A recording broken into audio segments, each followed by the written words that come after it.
నిజంగా కూడా మనం వైష్ణవికి అండగా ఉండాలి. ఇవాళ మీడియా కానివ్వండి, మహిళా సంఘాలు కానివ్వండి, వైష్ణవి మన బిడ్డ. ఇవాళ ఒక బిడ్డ ప్రాణం తీసే రైట్ ఈ సమాజంలో ఎవరికి ఇవ్వలేదు. నీకు ఇష్టం లేకపోతే వదిలేసాయి. వీడు ఇద్దరు ప్రాణాలను తీసాడు. ఇలాంటి దుర్మార్గం ఫస్ట్ వాళ్ళ అమ్మని ఎన్కౌంటర్ చేయాలి. వాళ్ళ అమ్మని ఎన్కౌంటర్ చేస్తే అప్పుడు అత్తలకు బుద్ధి వస్తుంది. నిజంగా ఇలా అత్త మామ వరకట్నం గురించి అనేది ఒకప్పుడు ఉండే గానీ ఇంత దుర్మార్గమైంది ఈ మధ్యలో ఈమెనే చూస్తున్నా నేను. చంపైరా నీకు వేరే పెళ్లి చేస్తా అన్నది అంటే అసలు ఆమెను చంపాలి ఫస్ట్. నిజంగా చూడు, ఇప్పుడు అమ్మాయికి కట్నం కానివ్వండి, టార్చర్ గానీ అత్త వల్లనే వస్తుంది. అవునా కదా చెప్పు. ఇవాళ అత్త కానివ్వండి, అత్త మామ కొంచెం అటో ఇటో ఉన్న కుటుంబంలో మరుదులు బావలు ఇలా చేస్తున్నారు. నేను అనేది ఏంటంటే ఎవరు బతుకు వాడు బతుకుతాడు. ఇష్టం లేకపోతే వదిలేసేయండి, వదిలేసి హ్యాపీగా బతకండి మీరు. నేను అనేది ఏంటంటే సమాజంలో కూడా ఎట్లా ఉంది తమ్మి అంటే వదిలేస్తే సమాజం బతకనేది ఆడపిల్లలు. ఒకవేళ వాడుతూ ఉంటే వాడు చంపుతాడు. ఎట్లా వదిలిపెట్టి బతుకుతే నిలబడ్డా బాధనే, కూర్చున్నా బాధనే, మంచిగా తయారైనా బాధనే, ఫోన్ మాట్లాడినా బాధనే, ఇంటికి ఎవడ నచ్చిపోయినా బాధనే, ఒక గంట సేపు ఫోన్ మాట్లాడినా బాధనే. మరి ఏం చేయమంటావు తమ్మి? ఇన్ని బాధలలో ఇంత కష్టాలలో ఒక ఆడది బతుకుతుంటే ఆడదాన్ని ఒక ఆట వస్తుగా చూసుకుంటూ ఉంటున్నారంటే సమాజం మన హక్కులను మనం పోరాడకపోతే ఇంకెట్లా చెప్పండి? ఇవాళ ఆ తల్లి బాధని ఎవరు తీర్చగలరు? ఎంత ముద్దుగుంది తమ్మ పిల్ల. ఇవాళ ఆ అమ్మాయి ఎంబడి పోలే, వాడి అమ్మాయి ఎంబడి పడ్డాడు. నేను మందు తాగుతా అని చెప్పి ఆ రోజు చచ్చిపోయింటే అయిపోవు కదరా. హాస్పిటల్లో డ్రామాలు ఆడుతున్నావు ఎదవా. సావక ఇంకెందుకు బతుకున్నారు? సూసైడ్ చేసుకుని చావురా. చంపేంత ధైర్యం ఉన్నప్పుడు సచ్చే ధైర్యం లేదా అరే నీకు?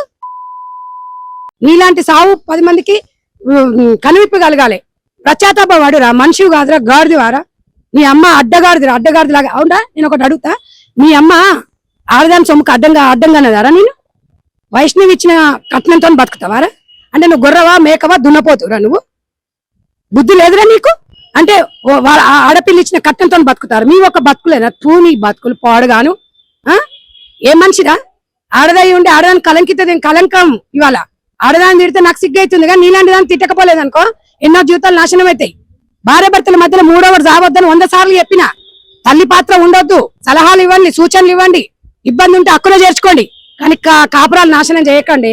జీవితాలు నాశనం చేస్తారు. ఇష్టం లేకపోతే వదిలేయండి, వాళ్ళ బతకాలు బతుకుతారు. చక్కగా వాళ్ళ అమ్మ పెంచుకునేది, వాళ్ళ అన్నదమ్ముళ్ళు హక్కున చేర్చుకునేటోళ్ళు 13 మంది అన్నదమ్ముళ్ళు. రోజు ఒక్క ఇంటికి పోయినా 13 రోజులు అమ్మాయి అన్నం తింటది ప్రేమగా. మీరు వదిలిపెడితే ఆ పిల్లది ఇంకే 40 సంవత్సరాలు 30 సంవత్సరాలు కాలే. మీలాంటి దరిద్రుని వదిలేస్తే మంచోడు దొరుకుతాడు. దొరకకపోతే అన్నలు గుండెలు పెట్టుకొని చూసుకుంటారు. అది గుర్తు పెట్టుకోండి. ఎంత బాధ అనిపిస్తుందంటే ఒకసారి సమాజంలో బయటకు వచ్చి చూడండి రా మీరు. ఆడపిల్ల అంటే ఒక ఆట వస్తువు అయిందారా? ఆడది అంటే ఒక పువ్వు లాంటిది. ఎంత పరిమళిస్తుంది. ఒక ఆడదాన్ని గురించి మీకు తెలుసారా అసలు? ఇవాళ మీ అమ్మ పట్టించుకోకపోతే, మీ నాయన పట్టించుకోకపోతే వాళ్ళని నేను హక్కున చేర్చుకున్నారా? ఇంట్లో చేసుకొని ఇవాళ అమ్మాయి సాగు గురించి వచ్చినవరా నువ్వు? నిజంగా నీలాంటోడే పాలు పోసి పెంచిరు వాళ్ళ ఇంట్లో. వాళ్ళ ఇంట్లోనే వండుకుంటూ, వాళ్ళ ఇంట్లో వండుకొని ఆ పిల్లని చంపినావంటే నువ్వు ఎంత దుర్మార్గునువా? నువ్వు ఇంకోమని పెళ్లి చేసుకుంటావు కొడక నిన్ను. కానీ వీళ్ళు మాత్రం ఒకటేసారి చంపొద్దు తమ్మి. కాలిరగొట్టాలి, చెయ్యిరగొట్టాలి, నరక యాతన పడాలి. దీని అమ్మని కూడా ఇలా కుటుంబాన్ని మొత్తం ఎన్కౌంటర్ చేయాలి. కుటుంబం చెప్తుండు కదా, నాకు మా అమ్మ ఇట్లా చెప్పింది, మా అమ్మ ఇట్లా చేసిందని. ఆడదైతే చెప్తుందా నాన్న అట్లా? ఎవరన్నా అట్లా చెప్తారా? వదిలిపెట్టరమ్మని చెప్పు. డైవర్స్ తీసుకో. డైవర్స్ ఈయనన్నదా? వదిలిపెట్టనన్నదా? నువ్వే కదరా వచ్చినావు చచ్చిపోతా కావాలని. నీకు తాడు బొంగరం లేనోని అయినా కూడా ఆ అమ్మాయి మీదంగా బంగారం తీసుకుందని నిందలు మోపి అడ్డమైన మాటలు మాట్లాడుతారు పిల్లలు. ఆ పిల్లకి వయసు ఎంత? ఇంకా అమ్మాయికి మెచ్యూరిటీ లేదు. మనం ఇంకా కొంచెం మార్చుకోవాలి. పెళ్లి కాగానే వాళ్ళకి అనుభవం వస్తుందా తమ్మి? ఓ 10 సంవత్సరాలు కాపురం చేయాలి. కాపురంలో ఉండే లోటుపాట్లను నేర్చుకొని టైం పడుతుంది. ఆ టైం వరకు వెయిట్ చేయాలి మనం. ఇట్లా వెయిట్ చేయకుండా ఇట్లా డెఫినెట్ గా తమ్ముడు వైష్ణవి కుటుంబానికి అండగా ఉండాలి మనం అందరం. ఎందుకంటే వైష్ణవం లాంటి జీవితం ఏ పిల్లకి రాకూడదు అంటే అందరం పోరాడాలి. నేను ఇంకా ఇన్స్టాగ్రామ్ కానివ్వండి, ఫేస్బుక్ కానీ సోషల్ మీడియా వాళ్ళకి చెప్తున్నా, మీరు ఫాలోవర్స్ ను వాళ్ళ చావును ఆధారంగా తీసుకొని ఫాలోవర్స్ ని పెంచుకోవడం కాదు. వైష్ణవికి ఎవరైతే ఫాలోవర్స్ ఉన్నారో వైష్ణవి మేలు కోరేటోళ్ళు అందరం కూడా ఇవాళ ఫాలోవర్స్ మెసేజ్లు పెట్టేటోళ్ళు అందరు కూడా రండి. మనము ఇవాళ వైష్ణవికి అండగా ఉందాం. డెఫినెట్ గా 80,000 మంది ఉన్నారు కదా, 80,000 మంది అందరం కూడా ఇవాళ మనము ప్రశ్నిద్దాం, మన హక్కులను మనం కాపాడుకుందాం. మీరు ఇళ్లలో కూర్చొని చావును కూడా మీరు లైక్ల కోసం వ్యూస్ కోసం ఉండకండి. నిజంగా మీకు వైష్ణవి మీద, వైష్ణవి కుటుంబానికి అండగా నిలబడాలన్నప్పుడు ఇంటి నుంచి ఒకరు రాండ్రి, వస్తే తప్పకుండా విజయం అనేది అవుతుంది. చట్టాలలో మార్పులు రావాలి. మన దేశంలో దౌర్భాగ్యం ఏంది, భారతదేశంలో చట్టాలు కరెక్ట్ లేకపోవడం. సింపుల్ సిటీ మర్డర్ 90 రోజులు వస్తుండి ఇంకో దాన్ని చేసుకుంటాడు. ఒకవేళ దాన్ని వదిలిపెడుతుండే అది ఉండగానే ఇంకో దాన్ని చేసుకుంటాడు. చట్టాలు కరెక్ట్ ఉంటే వాడు ఒంట్లో వణుకుండదు. నిజంగా తమ్ముడు, ఇవాళ ప్రేమ వివాహాల విషయంలో కూడా అమృత విషయం ఏం జరిగింది? సంచలనం దేశవ్యాప్తంగా. ఒక ప్రాణానికి ప్రాణంగా ప్రేమించిన తండ్రి చచ్చిపోయాడు, వాళ్ళ బాబాయి జైలుకు పోయొచ్చిండు, వాళ్ళ తల్లిదండ్రులు కొడుకున్న కొడుకు అనాథలు అయిపోయిండు, ఈమె భర్త లేక అనాథ అయింది, వాళ్ళ అమ్మ తండ్రి లేక వాళ్ళ భర్త లేక ఆమె అనాథ అయింది, ఆ అబ్బాయికి తండ్రి లేక. ఈ ప్రేమ వివాహాల వల్ల అవగాహన లేని వ్యక్తి, అంటే ప్రేమ అనేది నేను తప్పనను, ప్రేమ వివాహం అనేది ఒక అవగాహన ఉండాలి.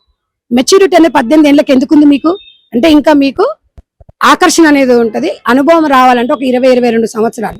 ప్రేమించండి కానీ పెద్దలను ఒప్పించండి. ప్రేమించిన తొందరలో మీకు మెప్పించే వెయిట్ చేయలేరా? నేను అడుగుతున్నా. ప్రేమించండి, ప్రేమించిన వాళ్ళ దాంట్లోనే జరుగుతున్నాయి అక్క అంటే అట్లేం లేదు. పెద్దలు కుదిర్చిన పెళ్లిళ్ళు కూడా జరుగుతున్నాయి. ఏ రకంగా జరిగినా ఆకొచ్చి ముళ్ళు మీద పడ్డా ముల్లో చాకు అమ్మాయికి నష్టం జరుగుతుంది. కాబట్టి అమ్మాయిలు స్ట్రాంగ్ ఉండాలి, అమ్మాయిలు స్ట్రాంగ్ గా ఉండాలి, చదువుకోవాలి, మీ కాళ్ళ మీద నిలబడాలి. ఇవాళ రేపట్లో ఏ గాడిదని నమ్మేటట్టు లేదు పరిస్థితులు. అమ్మాయిలను కూడా మనము పెళ్లి అయ్యేంత వరకు ఒకలాగా, పెళ్లి అయిన తర్వాత కొన్ని బాధ్యతలు మనం తీసుకోవాలి, భర్తకు నచ్చిన విధంగా ఉండాలి మనం. అవునా కదా తమ్మి? పెళ్లి కానప్పుడు అంటే ఏదో లవర్స్ అనుకుంటాం, పెళ్ళైతే కొన్ని బాధ్యతలు పెరుగుతాయి. మీ భర్త మీకు సమయం ఇస్తలేడని చెప్పేసి మీరు ఇబ్బంది పడొద్దు, బాధపడొద్దు. కలిసి కాపురం చేయాలనుకున్నప్పుడు అన్ని మనం బ్యాలెన్స్ చేసుకోవాలి, ఓపిక ఉండాలి. ఒకవేళ ఓపిక ఉన్నాక కూడా ఇబ్బందులు పెడుతున్నాడు అన్నప్పుడు తల్లిదండ్రులకు చెప్పండి. తల్లిదండ్రులకు ఒక సూచన ఇస్తున్నా, మీ బిడ్డ పదే పదే ఇబ్బందులు పడుతుందని చెప్పినప్పుడు లోకం కోసము నువ్వు కాపురం చేయని చెప్పకండి. ఒకసారి 2 సార్లు ఓకే, 10 సార్లు బిడ్డ ఇబ్బంది పడుతుంది అనుకున్నప్పుడు మంచి చెడు తెలుసుకోండి. అలా ఉన్నప్పుడు గుండెల్లో పెట్టుకోండి. పక్కింటోడు ఏమనుకుంటాడో, ఎదురుంటోడు ఏమనుకుంటాడో, చుట్టాలే ఎవడేం అనుకోడండి. చచ్చిపోతే ఏమనుకుంటాడా? చచ్చిపోతే తెచ్చిస్తారా వీళ్ళు? అంటే చావును కోరుకుంటున్నారా?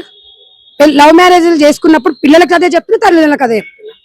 తెలిసో తెలియక చేసిన తప్పుని తల్లిదండ్రులు మనం బాధ్యతగా దిద్దాలి. ఎక్కడుందమ్మా అమ్మాయికి రక్షణ, ఎక్కడుంది చెప్పండి, మీరే చెప్పండి. కన్న తల్లిదండ్రులు కూడా హక్కును చేర్చుకోకపోతే దాని పరిస్థితి ఏంది? ఎంతమంది నేను ఒంటరి మహిళల జీవితాలు 16 ఏళ్ళకి ప్రేమ వివాహం చేసుకొని 18 ఏళ్ళకి 2 పిల్లలు కానీ భర్త వదిలిపెడితే ఇబ్బందులు పడుతున్నారు. వాళ్ళ బాధ వర్ణాతీతం. ఎంత బాధ పడుతున్నారు. ఈ పరిస్థితులందరూ కూడా మనం అందరం గమనించాలి. మన హక్కులను మనమే కాపాడుకోవాల్సిన బాధ్యత సమాజం మీద ఉంది. ఇవాళ సమాజం మాకెందుకు అనుకుంటే రేపు మీ ఇంట్లో కూడా జరగవచ్చు, మీకెందుకు అనుకుంటే ఈ సమాజం అనేది ఉండదు. సమాజంలో బాధ్యత ఉండాలి.